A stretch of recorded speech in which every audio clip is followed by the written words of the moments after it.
네, 청와대도 오늘 5차 촛불 집회를 긴장 속에 예의주시하고 있습니다. 박근혜 대통령의 지지율이 역대 최저인 4%까지 떨어진 만큼 촛불 집회 상황과 여파를 주시하면서 전국 수습책을 고민하고 있는 모습입니다. 청와대 나가 있는 취재계 연결해 보겠습니다. 김혜영 기자. 네, 청와대는 수석비서관 이상 고위 참모들이 전원 출근한 가운데 한 달째 주말 비상근무 체제를 이어가고 있습니다. 박근혜 대통령의 퇴진을 요구하는 5차 촛불 집회가 열린 데 대해서는 상황을 엄중하게 인식하는 모습인데요. 청와대 관계자는 연합뉴스TV와의 통화에서 국민의 목소리를 무겁게 받아들이고 있다고 말했습니다. 그러면서 앞으로 어떻게 전국을 풀어가야 할지 진지하게 고민하고 있다고 덧붙였습니다. 실제 참모들은 각 수석실별로 수시로 회의를 소집하고 최순실 게이트에서의 향후 대응 방안을 논의한 것으로 알려졌습니다. 박 대통령의 지지율이 역대 최저인 4%까지 떨어진 만큼 촛불 집회 상황과 여파를 주시하면서 전국 수습책을 고심하는 모습입니다. 박 대통령도 관저에서 집회 상황을 보고받은 것으로 알려졌는데요. 최근 사정라인의 두 축의 동시 사표로 논란이 됐었던 김현웅 법무부 장관과 최재경 민정수석의 거취 문제를 곧 매듭지을 전망입니다. 박 대통령은 이미 두 사람의 사표를 반려하기로 마음을 굳히고 잔류를 부탁한 것으로 알려졌는데요. 당장 다음 주부터 본격화할 특검과 탄핵 정국을 대비해야 하는 만큼 이르면 내일이나 모레 사표 반려 여부를 공식화할 것으로 보입니다. 박 대통령이 대국민 메시지를 발신하는 안도 청와대 내부적으로 검토 중인데요.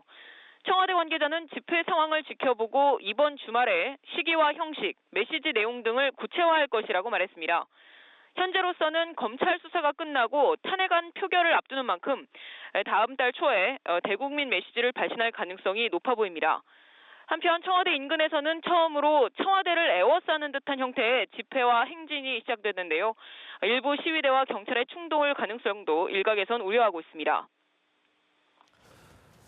네, 오늘 5차 촛불 집회는 특검과 국정조사 그리고 탄핵 정국을 앞두고 박근혜 대통령의 퇴진을 압박하는 가장 강력한 동력이 되지 않겠냐 이런 해석도 나오는데 그만큼 정치권의 긴장감도 높아질 것으로 보입니다. 정치권 상황 어떻습니까? 네, 헌정사상 최대 규모의 인파가 박 대통령의 퇴진을 요구할 경우 민심 위반 현상은 더욱 가속화할 수밖에 없기 때문에 정치권도 긴장감을 갖고 상황을 주시하고 있습니다. 말씀하신 것처럼 다음 주 특별검사팀 구성과 국정조사 기관 보고 그리고 대통령 탄핵소추 절차까지 앞둔 만큼 이번 집회가 정치권의 논의에 가장 큰 동력을 실어줄 것으로 보고 있는데요. 야권은 저녁 6시 서울 광화문에서 열리는 5차 촛불 집회에 총집결합니다. 야 3당 지도부가 모두 주말 촛불 집회에 참석하는 것은 지난 12일과 19일에 이어 오늘이 세 번째입니다. 더불어민주당 윤관석 수석 대변인은 지지율 4%와 200만의 촛불, 이 뜻에 대해서 대통령이 깊이 깨달아야 한다면서 대통령이 빨리 퇴진하는 게 그나마 최선의 수습책이라고 강조했습니다. 국민의당 손금주 수석 대변인도 오늘 광장에 모일 200만 촛불을 받들어서 국회는 신속히 탄핵 절차를 밟고 대통령은 물러나는 것이 바람직하다고 밝혔습니다.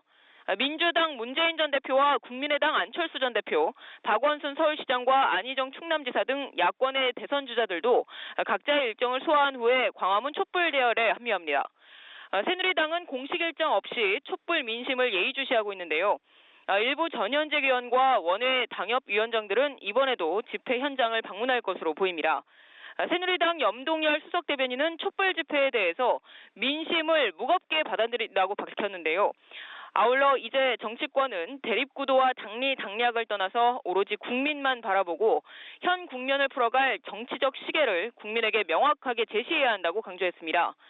비주류 의원들이 주축이 된 비상시국회의는 내일 국회에서 다시 모여서 구체적인 탄핵 표결 추진 일정과 비상대책위원장 인선 등에 대해서 의견을 모으기로 했습니다. 지금까지 청와대에서 전해드렸습니다.